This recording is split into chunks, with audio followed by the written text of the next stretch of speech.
Tuberculosis, જેને ગુજરાતીમાં ક્ષય કહેવામાં આવે છે, એ એક માઇકોબેક્ટેરિયમ ટ્યુબરક્યુલોસિસના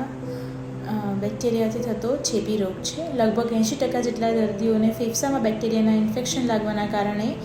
ટીબી થાય છે, પરંતુ ટીબી શરીરના અન્ય અવયવો જેમ કે મગજ, હાડકાં, આંતરડા, પાચનતંત્રના અંગો, હૃદય અને ચામડીમાં પણ થઈ શકે છે. સો ટ્યુબરક્યુલોસિસના સાઇન સિમ્ટમ્સમાં એવું છે કે 2 અઠવાડિયા કે તેથી વધુ સમય સુધી ખાંસી રહેવી, શરીરમાં જીરણ તાવ રહેવો, ખાસ કરીને સાંજના સમયે તાવ આવવો, અચાનક શરીરના વજનમાં ઘટાડો થઈ જવો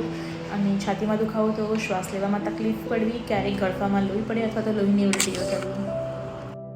સો ટીબીના 2 પ્રકાર છે, એક ફેફસાનો ટીબી અને એક ફેફસા સિવાયના બીજા અંગોનો ટીબી. ફેફસાનો ટીબી જે છે એ ચેપી છે, જેમાં ગળફામાં જંતુ ધરાવતું ટીબી અને ગળફામાં જંતુ ન ધરાવતું ટીબી, અને બીજું જે છે એ